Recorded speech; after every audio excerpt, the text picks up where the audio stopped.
useless mutants, anarchists, and bandits. None of them will stop duty on its triumphant march towards saving the planet. The world fears the zone's expansion. Join duty and save the innocent. Welcome to the Zone. Today's video will discuss the Duty faction from the Stalker series. Duty is probably one of the most hardcore factions that exist within the Stalker universe, and their zero tolerance towards creatures and anomalies in the Zone shows this perfectly. Their hatred of the Zone, strict military structure, and hatred of marijuana put Duty at extreme odds with Freedom, my other favorite faction. Without further ado, let's begin. Originally founded from the remains of the failed attacks on the Chernobyl nuclear power plant, Duty is mostly comprised of ex-Ukrainian military servicemen. Founded by Captain Tkachenko, an army specialist who led a team of demolition technicians into the heart of the Zone. In the wake of the mission that all but destroyed the Ukrainian military task force, while facing little prospect of rescue, Tkachenko and his men faked their deaths and deserted the AO, joining with local stalkers in an effort to survive in their new and hostile environment. Leading his men across the Zone, from abandoned buildings and into dark forests, the ragtag group of survivors scavenged what supplies they could, while at the same time Tkachenko began to round up other survivors and desperate stalkers to recruit them to his cause. Realizing that the Zone held unbelievable dangers to the outside world, Tkachenko named his new faction Duty, where all the members would uphold their solemn duty to combat the evils of the Zone. After Tkachenko's untimely suicide, leadership of Duty was given to General Krylov during the events of Clear Sky. Krylov expanded Duty enlistment and entrenched Duty in the Agaprom Research Institute, carrying out experiments on mutants. While the experiments were generally a success, Krylov also ordered a Duty base to be built in the Rostock factory, where clandestine hunter-killer teams could operate out of. Most of Duty's recruitment has come from further military operations within the Zone, all of which have resulted in massive failure, leaving the soldiers left to die by their government and giving them little choice but to enlist with the faction. Some members of Duty are civilian stalkers who have come into contact with some of the most horrific creatures that the Zone has to offer. They subsequently decided to join Duty in an effort to destroy and contain them. Duty can be seen skirmishing with almost every other faction within the Zone.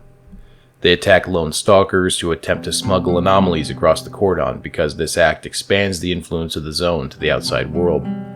They fight marauders and bandits who seek to prey on scientists and ecologists studying the Zone. They go out of their way to launch assaults on Freedom in an effort to hold back those who would secure the Zone for future generations. Duty even attacks Ukrainian Spetsnaz units in an effort to stay hidden from the world at large. Unlike Freedom, Duty is a paramilitary organization that was created from veterans used to a strict military bearing. Every member of Duty is given a rank as well as assigned to a unit. All faction equipment, including weapons, rations, medical supplies, and PDAs, are cataloged and issued by a quartermaster out of an armory. Each Duty member even takes an oath of service before they are allowed to serve with their fellow soldiers. The Duty oath is as follows. I, state your name, swear to defend the goals and ideals of Duty, to protect the Earth from the dangers of the Zone, to seek out and destroy anything it spawns within and beyond its borders, to fight any nonconformist, be they individuals or groups, and to give my life in the name of justice and order on Earth. The ranks of Duty are derived from Ukrainian military designations and are used to have a strict and clear chain of command that all Duty members can follow. At the top of the Duty faction sits the General. The General is the commander of the entire Duty faction and issues orders affecting the entire organization.